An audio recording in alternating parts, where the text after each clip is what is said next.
Le 14 avril 2008, un lundi ensoleillé dans une banlieue calme et sûre de Cleveland, dans l'État de l'Ohio, s'est terminé pour les résidents par une terrible nouvelle. Amanda Lewis, 11 ans, avait disparu. Ce jour-là, Amanda a quitté l'école comme d'habitude vers 3 heures de l'après-midi et a pris le chemin de la maison. Seulement 2 pâtés de maison séparaient l'école de son domicile. Un trajet court et habituel qu'Amanda faisait quotidiennement seule et qui ne durait pas plus de 10 minutes. Mais ce jour-là, Amanda n'est pas rentrée à la maison. Les premières heures après sa disparition ont été cruciales, mais il y avait très peu d'informations. Les parents ont donné l'alerte après qu'Amanda ne soit pas apparue à la maison pendant une demi-heure. La police est arrivée rapidement et a immédiatement commencé les recherches. Un groupe de volontaires a été organisé pour fouiller les rues voisines, les cours et les bandes forestières à proximité. Cependant, aucun indice n'a été trouvé qui indiquerait où se trouvait Amanda. Le soir même, le sac à dos d'Amanda a été retrouvé au bord de la route, soigneusement posé sur le sol, comme si quelqu'un l'avait délibérément placé là avec précaution. À l'intérieur se trouvaient des livres, des cahiers et des crayons. Aucun objet personnel ne manquait. Pas de saleté, pas de traces de lutte. Tout cela a déconcerté les enquêteurs et suggérait qu'Amanda connaissait peut-être son ravisseur. Il y avait des témoins, mais leurs déclarations n'ont pas apporté de clarté. L'une des voisines, Elizabeth Cartwright, 72 ans, a affirmé avoir vu Amanda en compagnie d'un homme d'âge moyen, mais n'a pas pu reconnaître son visage. La femme se souvenait seulement que l'homme était vêtu de sombre et s'était penché comme s'il parlait à Amanda. Un autre témoin, le chauffeur du bus scolaire, a insisté sur le fait qu'Amanda marchait complètement seule. Les déclarations se contredisaient et ne faisaient qu'accroître l'incertitude. Les soupçons de la police se sont divisés dès le début en 2 théories principales. La première concernait le beau-père d'Amanda, Robert Crane. On savait qu'il avait déjà eu des conflits avec la loi auparavant, et sa relation avec Amanda, selon les voisins, était tout sauf idéale. La deuxième théorie concernait le facteur local, Mark Foster. Foster avait été excessivement actif pendant les premières heures de recherche et avait pratiquement imposé son aide à la police et aux volontaires, ce qui rend toujours les enquêteurs méfiants. Cependant, les premiers soupçons se sont immédiatement portés sur le beau-père. Lorsque les techniciens de police scientifique ont découvert les empreintes digitales de Robert Crane sur le sac à dos d'Amanda, cela semblait être une preuve importante de son implication. La police a convoqué Crane pour l'interroger, mais il a affirmé qu'il avait simplement aidé Amanda à préparer ses affaires scolaires la veille au soir et qu'il ne l'avait pas vue depuis le matin, car il était parti travailler avant qu'elle ne se réveille. C'est à ce moment précis que l'enquête a pris un tournant brusque. Un appel anonyme reçu au commissariat tard dans la nuit a informé les enquêteurs qu'Amanda avait été vue le soir de sa disparition dans une voiture inconnue à la périphérie de la ville. La description de la voiture et du conducteur était extrêmement vague, mais l'appel a donné à la police des raisons de croire que le beau-père n'était peut-être pas impliqué. Les enquêteurs sont revenus vers le facteur. Le comportement étrange de Foster semblait encore plus suspect. Il était nerveux, s'embrouillait dans ses déclarations et ne pouvait pas bien expliquer pourquoi il voulait tant aider. Cependant, le plus troublant s'est produit le 3e jour après la disparition d'Amanda. Mark Foster ne s'est soudainement pas présenté au travail et n'est pas rentré chez lui le soir. Son téléphone était éteint et les voisins ont dit qu'ils ne l'avaient pas vu depuis tôt le matin. On a bientôt découvert que Foster avait quitté la ville sans en informer personne, ce qui a considérablement renforcé les soupçons contre lui. Cependant, en examinant les détails et en recueillant des informations, les enquêteurs ont commencé à douter de l'évidence de sa culpabilité. Quelque chose dans les circonstances était étrange de manière indéfinissable. Pourquoi quelqu'un qui planifie un enlèvement attirerait-il volontairement l'attention de la police dans les premières heures de recherche ? Et pourquoi le beau-père réagissait-il si nerveusement aux questions des enquêteurs si son alibi était déjà presque confirmé ? La police était perplexe. Tout semblait logique et pourtant, aucune des théories ne fournissait de preuves concrètes. Amanda avait disparu sans laisser de traces, ne laissant que des questions et des détails décousus qui ne s'assemblaient pas pour former une image complète. Une semaine après la disparition, les enquêteurs ont reçu un nouvel indice qui a de nouveau bouleversé l'enquête et annulé toutes les suppositions précédentes. Dans la cour de l'école, où la police effectuait une nouvelle inspection, on a trouvé un bijou appartenant à Amanda. Mais comment était-il arrivé là si Amanda avait été enlevée sur le chemin du retour? Qui aurait pu le déposer là? Et surtout, dans quel but? Les enquêteurs ont compris que l'affaire devenait de plus en plus étrange et déroutante. Quelqu'un avait manifestement intérêt à brouiller les pistes et à détourner l'attention de quelque chose d'important qui était juste sous les yeux de tous. Personne ne savait à ce moment-là que la solution de cette affaire serait incroyablement proche. Beaucoup plus proche que quiconque ne pouvait le soupçonner. Après la découverte du bijou d'Amanda dans la cour de l'école, les enquêteurs ont été contraints de repenser toute leur stratégie d'enquête. Le terrain de l'école, qui avait déjà été minutieusement fouillé par la police et les volontaires, est redevenu le centre d'attention. Pendant plusieurs jours, on a interrogé tous ceux qui avaient même le moindre rapport avec l'école. Enseignants, personnel technique, parents d'autres élèves. Tous ont été convoqués pour des interrogatoires et questionnés en détail sur les événements de ce jour-là. Les enquêteurs ont montré un intérêt particulier pour le professeur d'éducation physique, James Bennett. Dans le dossier personnel de Bennett, il y avait plusieurs notes concernant un traitement brutal des élèves. Plusieurs parents ont confirmé avoir entendu les plaintes de leurs enfants concernant son agressivité et son tempérament colérique. Cela a immédiatement fait de lui le principal suspect aux yeux des enquêteurs. Lors du premier interrogatoire, Bennett semblait extrêmement irrité et nerveux. Il ne pouvait pas se rappeler exactement où il se trouvait au moment de la disparition d'Amanda et s'en mêlait dans ses déclarations. Les policiers ont remarqué qu'il essayait d'éviter les questions directes en orientant la conversation vers des sujets généraux et en dirigeant l'enquête dans une autre direction. La situation paraissait suspecte. Cependant, lorsque les enquêteurs ont vérifié les caméras de surveillance du supermarché le plus proche, il s'est avéré que James Bennett était réellement loin du lieu de l'incident au moment de la disparition d'Amanda. Les caméras l'avaient enregistré dans le supermarché où il faisait tranquillement ses courses. L'alibi était solide, ce qui a ramené la police à une impasse. En même temps, de nouvelles circonstances étranges sont apparues. Une camarade de classe d'Amanda, une fille nommée Jessica, a expliqué de façon surprenante qu'Amanda avait semblé très inquiète ce jour-là, peu avant sa disparition, et avait dit qu'elle avait peur de rentrer seule à la maison. Lorsqu'on lui a demandé de quoi exactement elle avait peur, Amanda n'a pas répondu, mais était visiblement nerveuse. Jessica a avoué qu'elle n'avait pas raconté cela plus tôt parce qu'elle craignait les conséquences et ne comprenait pas pleinement l'importance de ses souvenirs. Le témoignage de Jessica a conduit la police à examiner à nouveau et plus en détail l'environnement de la famille d'Amanda. Les enquêteurs ont interrogé son beau-père Robert Crane une fois de plus, cette fois de manière plus dure et plus insistante. À nouveau, il a été troublé par les contradictions dans ses propres déclarations. Il avait d'abord dit qu'il n'avait pas vu Amanda le matin de sa disparition, puis il s'est souvenu qu'il l'avait prétendument vue juste avant son départ. Ces contradictions semblaient suspectes, mais ne constituaient toujours pas une preuve. En même temps, l'attention s'est intensifiée sur le voisin de la famille Lewis, Thomas Miller. Miller avait toujours été une personne silencieuse et discrète, qui communiquait peu avec son environnement et ne participait pratiquement jamais à la vie publique du quartier. Des voisins se sont souvenus que Miller était chez lui le jour de la disparition d'Amanda et n'ont remarqué aucune action suspecte de sa part. Cependant, les enquêteurs ont décidé de lui rendre à nouveau visite et d'examiner sa maison plus en détail. Lors de leur première visite, la police n'a rien découvert de suspect. Miller a répondu calmement aux questions, mais semblait légèrement tendu.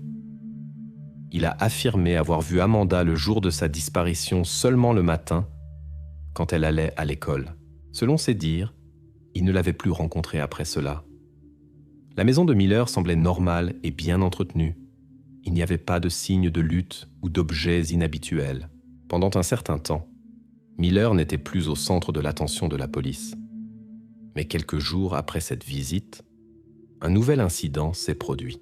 Dans la nuit, des voisins ont appelé la police et signalé que des bruits étranges, semblables à des coups étouffés, provenaient de la maison de Miller. La patrouille est arrivée rapidement. Miller a ouvert la porte sans délai, a laissé entrer les policiers et a permis une perquisition superficielle des pièces. Aucun signe n'a été trouvé indiquant que quelque chose de suspect se passait dans la maison.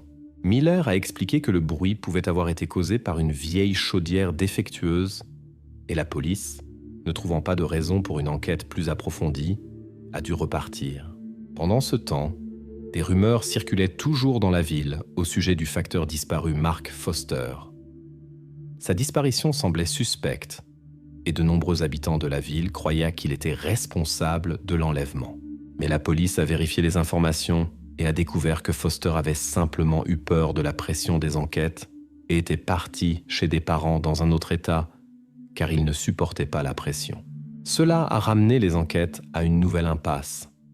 Il semblait que chaque fois que la police se rapprochait d'une solution, de nouvelles informations apparaissaient qui annulaient les versions précédentes. Quelques semaines après la disparition d'Amanda, les enquêteurs ont reconnu que l'affaire devenait plus compliquée chaque jour et que les chances de la retrouver vivante s'amenuisaient progressivement. C'est exactement à ce moment qu'un autre incident s'est produit, obligeant tout le monde à changer à nouveau la direction des recherches. Dans la bande forestière, non loin de l'école, un autre objet personnel d'Amanda a été trouvé, ce qui a fait réfléchir à nouveau les enquêteurs sur le fait que quelqu'un essayait de brouiller l'enquête en dispersant délibérément des objets de la fille disparue dans la ville.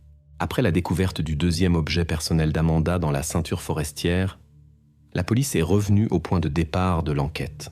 Les enquêteurs ont compris que quelqu'un jouait consciemment avec eux en laissant des preuves à différents endroits et en détournant l'attention du véritable ravisseur. Les objets n'étaient clairement pas dispersés au hasard, et les enquêteurs ont commencé à envisager la possibilité que l'auteur vivait à proximité et observait de près le déroulement de l'enquête. Entre-temps, l'attention des enquêteurs s'est portée sur une personne qui n'avait pas été mentionnée auparavant, l'ancien concierge de l'école, Peter Holt. Il s'est avéré que Holt avait été licencié pour comportement suspect et plaintes répétées des parents des élèves. De plus, dans le passé, il avait déjà fait face à des accusations pour des infractions mineures liées à un comportement compulsif envers les enfants. Holt est devenu une nouvelle figure dans l'affaire et la police a décidé de le vérifier immédiatement. Peter Holt vivait à la lisière de la banlieue dans une petite maison entourée d'un jardin dense. Lors du premier interrogatoire, il s'est comporté nerveusement, s'est empêtré dans ses déclarations et a tenté de nier des faits évidents comme les dates et les heures auxquelles il avait été vu près de l'école. Dans la maison de Holt, la police a effectué une perquisition approfondie, au cours de laquelle plusieurs jouets d'enfants ont été trouvés qui n'appartenaient ni à Holt lui-même, ni à sa famille. Ces objets ont éveillé une suspicion particulière chez les enquêteurs. Cependant, lorsque des vérifications supplémentaires ont été effectuées, il s'est avéré que les jouets appartenaient à la nièce de Holt, qui lui rendait parfois visite. Ses parents l'ont confirmé et ont présenté des photos montrant la fillette jouant avec ses jouets dans la maison de Holt quelques mois avant la disparition d'Amanda.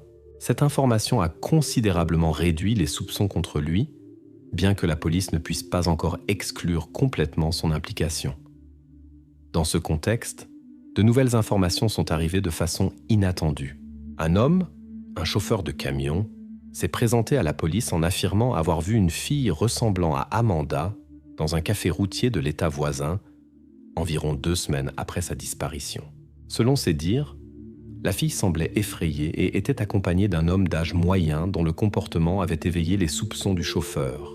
Le témoin n'a pas pu décrire exactement l'apparence de cet homme, mais se souvenait bien de la voiture, une vieille berline bleu foncé avec un feu arrière cassé.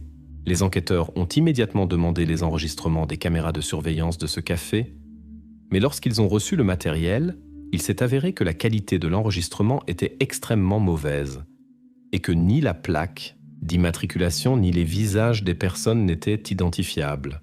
La police s'est retrouvée à nouveau dans une impasse, bien que la version d'un possible transfert d'Amanda au-delà des frontières de l'État devenait de plus en plus populaire auprès du public.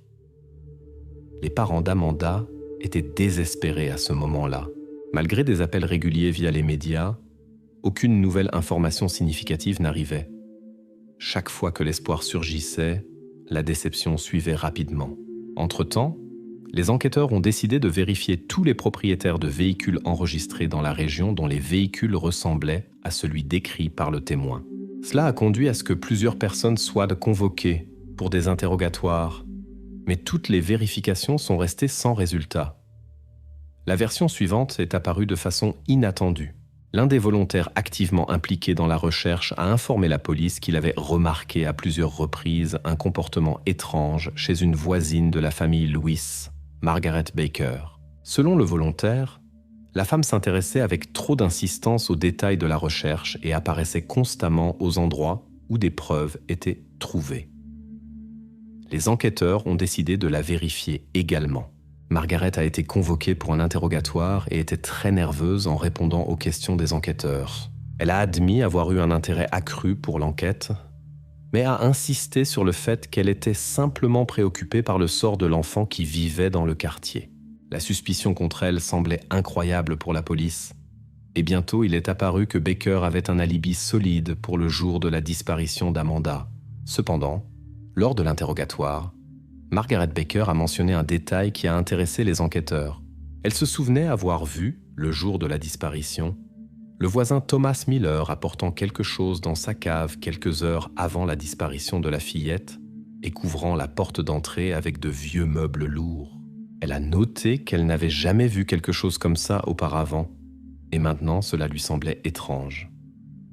La police a décidé de parler à nouveau avec Miller. Cette fois, ils étaient assez préparés pour une inspection plus détaillée de sa maison, mais Miller les a accueillis à nouveau calmement et était très poli.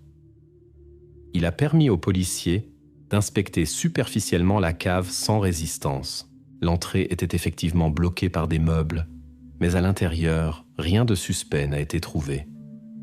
La cave était en désordre avec de vieilles affaires, mais la police n'a trouvé aucun signe que quelqu'un y avait été détenu. Encore et encore, la police se heurtait à des impasses. Chaque nouvelle version éloignait de plus en plus les enquêteurs de la solution réelle. La tension dans la ville augmentait et l'opinion publique se divisait en de nombreuses versions, dont aucune n'était complètement confirmée. À ce moment, l'enquête a reçu un autre signal inquiétant. Des bruits étranges étaient à nouveau entendus depuis la maison de Miller. Cette fois, d'autres voisins ont signalé avoir entendu des cris étouffés. La police s'est rendue à nouveau à la maison de Miller, sans se douter que précisément cette vérification deviendrait le tournant de l'enquête. La nouvelle visite de la police à la maison de Thomas Miller a eu lieu tard dans la nuit. Cette fois, les enquêteurs ont agi plus résolument, répondant aux déclarations persistantes des voisins selon lesquelles des cris étouffés étaient entendus depuis la maison. Miller lui-même a ouvert la porte, semblait un peu confus, mais toujours calme. Il a laissé entrer les policiers et a permis une perquisition sans résistance. Les enquêteurs ont examiné minutieusement toutes les pièces, vérifié le grenier et la cave, mais n'ont à nouveau rien trouvé de suspect. Les bruits dont se plaignaient les voisins n'étaient plus audibles. Thomas Miller a expliqué que les voisins auraient pu confondre les sons du téléviseur, qu'il avait récemment réparé, avec des cris, et les policiers ont dû repartir sans avoir rien accompli. Cependant, les enquêteurs n'ont pas complètement négligé l'affaire. Après la visite, ils ont décidé d'examiner plus attentivement le passé de Miller, bien qu'il semblait extérieurement être un citoyen irréprochable. Il s'est avéré que Miller avait déménagé dans la banlieue de Cleveland depuis un autre État il y a environ 10 ans, où sa vie privée était enveloppée d'un voile de mystère. Les enquêteurs ont dû demander des informations à des collègues de l'autre État pour clarifier sa biographie. Au même moment, la police a reçu un nouvel indice qui a détourné à nouveau l'attention de Miller. Un appel est arrivé d'une ville voisine où une résidente affirmait avoir récemment vu Amanda accompagnée d'un homme dans un café d'une station-service. La femme a bien décrit l'apparence de l'homme et a même pu fournir une partie de la plaque d'immatriculation. Cela a déclenché une nouvelle vague de vérification et de recherche dans la région. La police a rapidement trouvé une voiture avec des caractéristiques similaires. Le propriétaire était un homme nommé Danny Hartman, qui avait déjà eu des problèmes avec la loi pour des délits mineurs. L'interrogatoire de Hartman a duré plusieurs heures, mais il a catégoriquement nié toute implication et a affirmé avoir été ailleurs ce jour-là. Plus tard, son alibi a été confirmé par des enregistrements de caméras de surveillance à la station-service, où il se trouvait au moment de l'apparition présumée d'Amanda au café. Le témoin a également commencé à douter de ses déclarations et a admis qu'elle aurait pu se tromper en raison du mauvais éclairage. La police est revenue au point de départ, souffrant d'une fatigue croissante due au cercle sans fin de fausses pistes. Pendant ce temps, l'histoire de l'enlèvement d'Amanda émouvait de plus en plus les habitants de la ville. L'attention médiatique sur l'affaire augmentait. Des reportages télévisés étaient régulièrement diffusés. Des tracts avec des photos d'Amanda et des demandes d'aide pour la recherche étaient distribués. La réaction du public augmentait également. Les résidents exigeaient des résultats plus rapides de la police, critiquaient les actions des enquêteurs et les accusant de ne pas pouvoir résoudre un crime aussi important. Cette pression a obligé la police à se tourner à nouveau vers l'entourage de la famille Lewis. Les enquêteurs ont à nouveau interrogé les parents d'Amanda, le beau-père, et même des parents éloignés pour découvrir des détails qui auraient pu être négligés auparavant. Lors de ces nouveaux interrogatoires, un autre détail est apparu. La mère d'Amanda s'est souvenue qu'environ une semaine avant sa disparition, Amanda était devenue inhabituellement renfermée et évitait même le contact avec des amis proches. La police a commencé à déterminer exactement avec qui Amanda aurait pu être en contact pendant cette période. Les appels téléphoniques, les messages sur les réseaux sociaux et le journal intime d'Amanda ont été examinés. Rien de suspect n'a été trouvé dans le journal, mais parmi les messages, un échange étrange a été découvert avec un compte inconnu qui a été pratiquement supprimé immédiatement après la disparition d'Amanda. Cette découverte était importante. Mais les traces de ce compte se sont perdues, sans possibilité d'identifier le propriétaire. Entre-temps, des informations sur le passé de Thomas Miller sont arrivées. Il s'est avéré que dans sa jeunesse, il avait témoigné dans une affaire de disparition d'un enfant dans sa ville natale. À l'époque, la police n'avait pas trouvé de preuves directes contre lui et l'affaire était restée non résolue.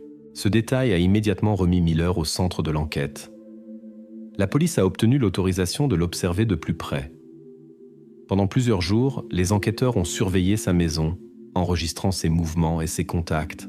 Rien d'inhabituel n'a été remarqué. Miller vivait de façon isolée, ne communiquait presque avec personne et quittait rarement sa maison. Cela n'a pas donné à la police de motif formel pour une nouvelle perquisition.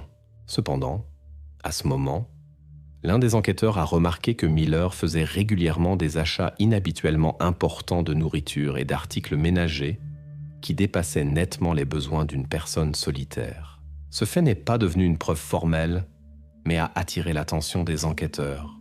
Malgré l'absence de nouvelles preuves, la conviction interne de l'un des enquêteurs chargés de l'affaire était ferme. La solution était proche, beaucoup plus proche que quiconque pouvait l'imaginer.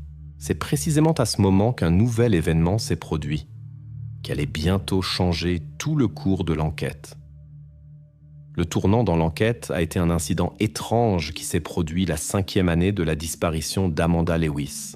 Un adolescent nommé Zach Harper, qui vivait auparavant près de la famille Lewis, s'est présenté au commissariat.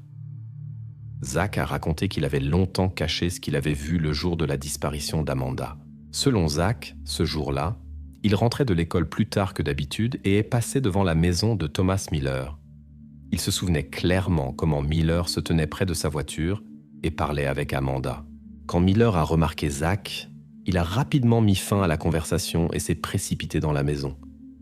L'adolescent a affirmé qu'il avait décidé de parler seulement maintenant, car il craignait que personne ne croie ses paroles. Les enquêteurs ont pris sa déclaration très attentivement, mais étaient prudents en raison du long retard du témoignage. Néanmoins, les déclarations de l'adolescent semblaient convaincantes et la police a décidé de se concentrer à nouveau intensément sur Miller. À ce moment-là, Thomas Miller s'était déjà bien adapté au rôle de voisin silencieux et discret. Il menait une vie extrêmement retirée, évitait tout contact et ne quittait pratiquement pas sa maison. La police a tenté d'établir une surveillance discrète, mais Miller, soupçonnant probablement qu'il était observé, a restreint encore davantage ses apparitions dans la rue et ses contacts avec les gens. Pendant ce temps, les rumeurs et les spéculations dans l'opinion publique augmentaient. Les voisins exprimaient de plus en plus de soupçons à l'égard de Miller et se rappelaient chaque bizarrerie dans son comportement au cours des dernières années. Certains se souvenaient qu'il ne sortait parfois pas de chez lui pendant de longues périodes, d'autres affirmant l'avoir souvent vu tard le soir en train de creuser quelque chose dans le jardin derrière la maison. La police a décidé d'utiliser la pression publique et a obtenu l'autorisation pour une fouille détaillée du terrain adjacent à la maison de Miller. Une inspection minutieuse du jardin et de la cour a été organisée, qui a duré plusieurs jours. Des experts et des chiens de recherche ont vérifié chaque mètre carré, mais n'ont trouvé aucune trace suspecte. Ce résultat a de nouveau placé la police dans une situation difficile. La pression publique s'est intensifiée et les enquêteurs ont dû chercher d'autres versions et indices. Les enquêteurs sont retournés à l'examen des cas non résolus antérieurs dans l'espoir de découvrir des similitudes avec la disparition d'Amanda. Plusieurs cas similaires dans les États voisins ont suscité de l'intérêt, mais aucun n'était directement lié à Miller. Pendant ce temps, l'un des enquêteurs a remarqué des détails de la vie quotidienne de Miller qui n'avaient pas éveillé de soupçons auparavant. Au cours des dernières années, Miller avait presque complètement renoncé à la communication, n'invitait pas de visiteurs, n'utilisait pas de services de réparation et évitait même la livraison du courrier. Un tel comportement indiquait une tentative de restreindre au maximum l'accès des étrangers à sa maison.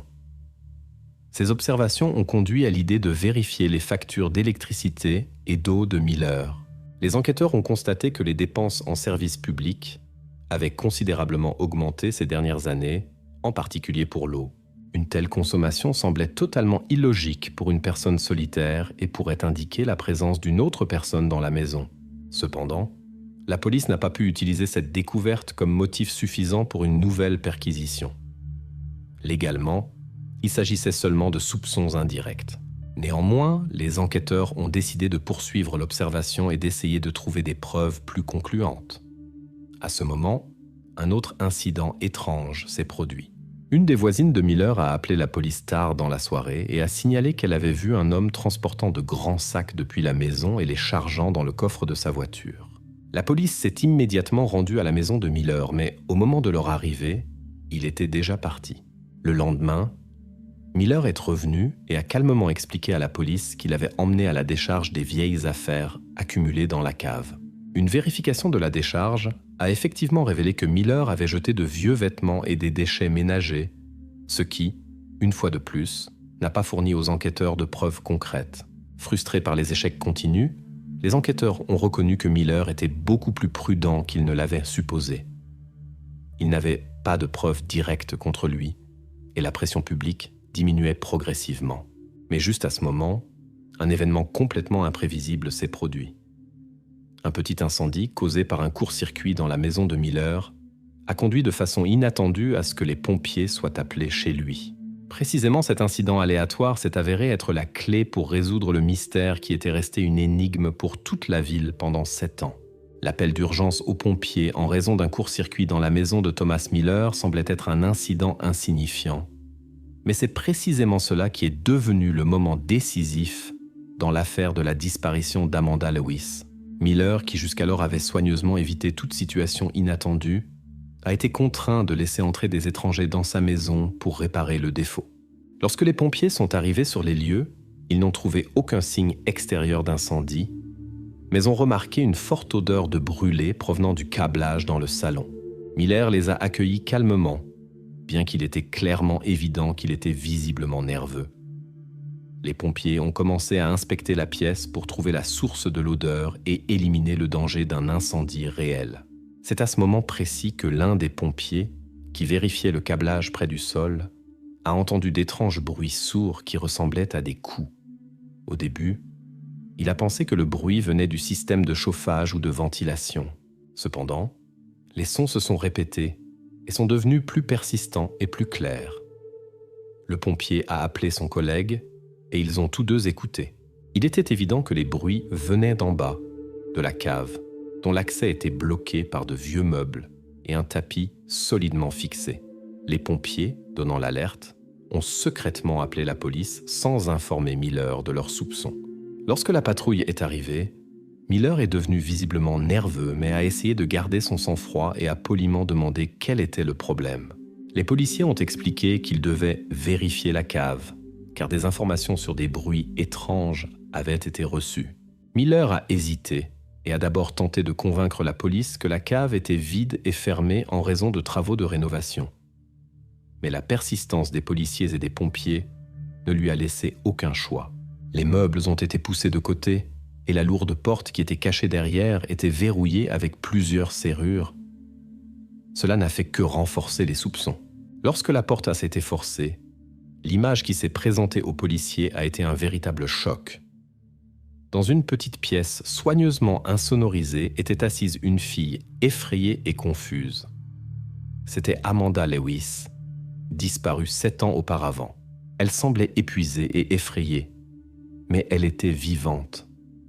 Amanda a immédiatement été sortie de la cave, a reçu les premiers soins et a été emmenée à l'hôpital pour un examen médical.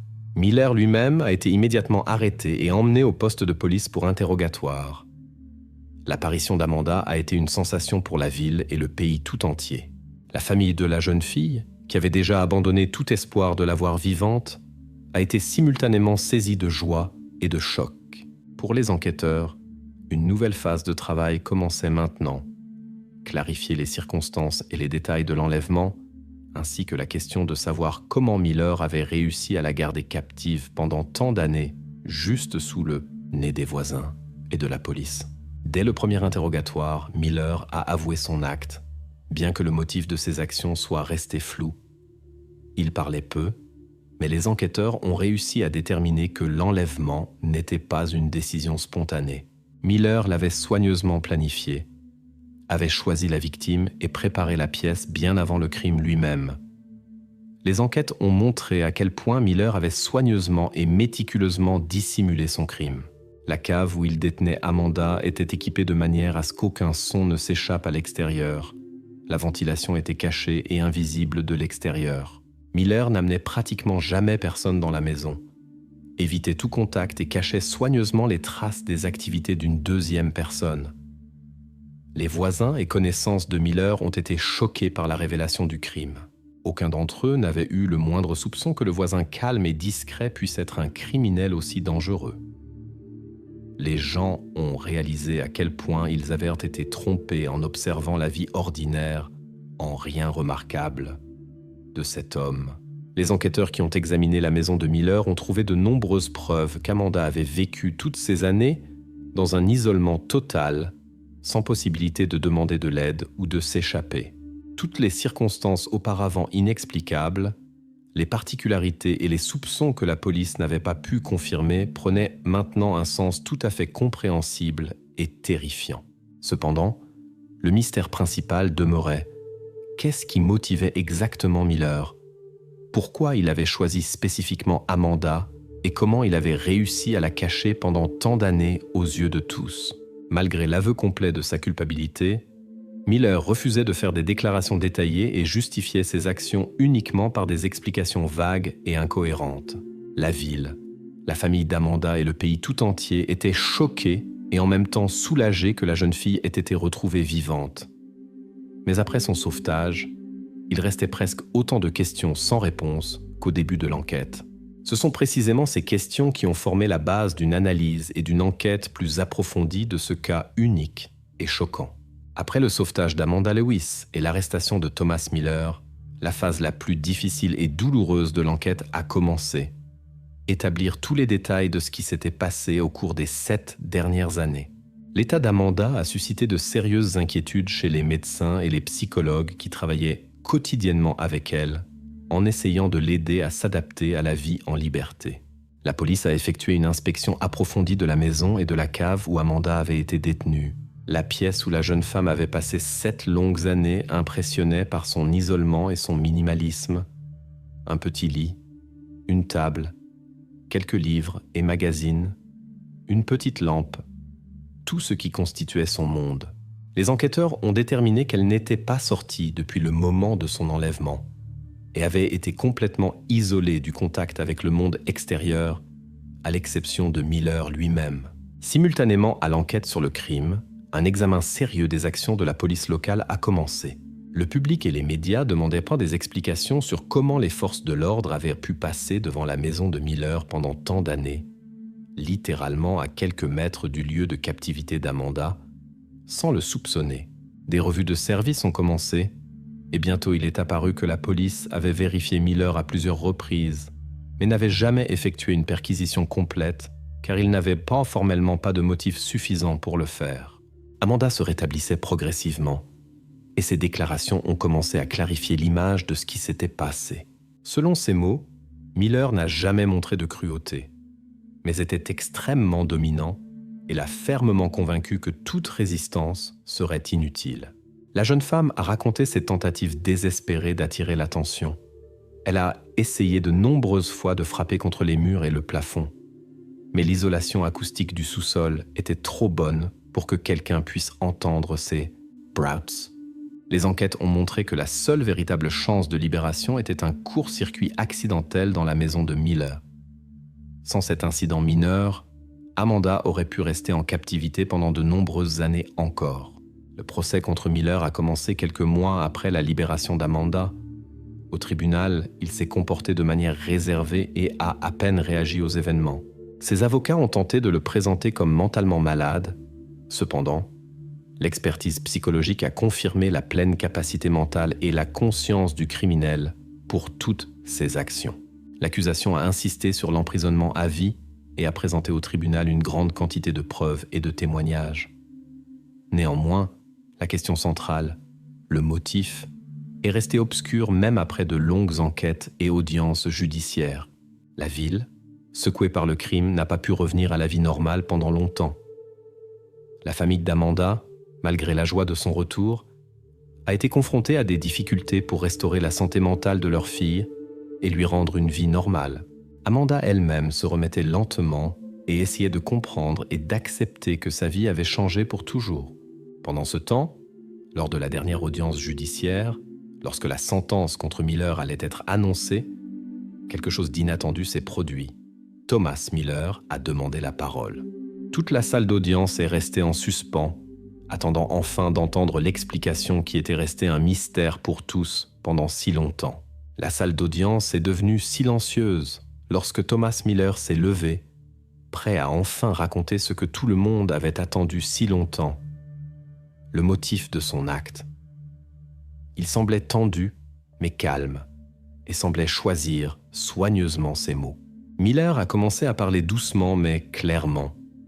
Il a avoué qu'il n'agissait pas par animosité personnelle envers Amanda ou sa famille, ne poursuivait pas l'objectif de se venger ou de lui nuire. Selon ses mots, le choix d'Amanda était aléatoire. Il l'observait longtemps simplement parce qu'elle passait régulièrement devant sa maison. Avec le temps, une idée s'est formée dans sa tête. L'idée de contrôle total et de pouvoir sur la vie d'une autre personne.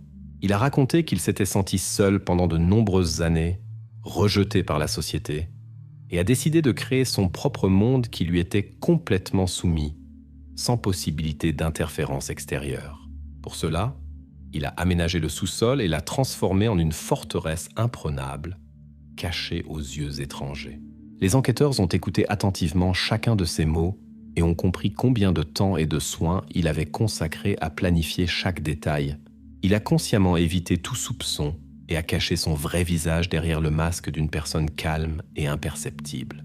Il a réussi à faire en sorte que personne ne puisse jamais imaginer que derrière la façade d'un voisin modeste se cachait un criminel impitoyable. Un lourd silence régnait dans la salle d'audience. Miller a continué, expliquant qu'avec le temps, il a perdu la frontière entre la réalité et sa vie inventée. Amanda est devenue une partie de son monde, la seule personne avec qui il avait un contact. Miller a affirmé qu'il ne ressentait ni haine ni agression envers elle. Bien au contraire, avec le temps, il a commencé à la percevoir comme une partie importante de son existence. Ces révélations n'ont cependant suscité aucune compassion, seulement du dégoût et de la colère chez tous les présents. Le juge, qui avait écouté attentivement les confessions de Miller, a finalement prononcé la sentence « prison à perpétuité, sans possibilité de libération anticipée ». Miller a accepté la sentence sans émotion, comme s'il s'y attendait. Les enquêtes ont été closes. Mais les conséquences du crime se sont fait sentir pendant longtemps. La famille d'Amanda n'a pas pu retrouver complètement sa vie d'avant malgré le retour de leur fille. Amanda s'est rétablie progressivement, bien que les traces du traumatisme psychologique soient restées visibles pendant de nombreuses années. Les habitants de la ville ont discuté de cette affaire pendant longtemps et ne comprenaient pas comment une personne aussi dangereuse avait pu vivre à côté d'eux pendant des années sans être remarquée. Cette affaire est devenue une dure leçon pour toute la société et les forces de l'ordre, rappelant combien le sentiment de sécurité peut être illusoire et combien la frontière entre normalité et folie est mince. Avec le temps, l'intérêt pour l'affaire a diminué. La vie est progressivement revenue à la normale. La maison de Miller est restée longtemps vide et abandonnée, rappelant à la ville les terribles événements du passé. Après quelques années, la maison a été démolie et un petit parc a été aménagé à sa place pour effacer le souvenir de ce qui s'était passé. Thomas Miller lui-même n'a plus jamais parlé de son crime, s'est replié sur lui-même et a refusé tout contact. L'histoire d'Amanda Lewis est restée un triste et terrible rappel de la proximité parfois du mal et de la facilité avec laquelle il peut passer inaperçu.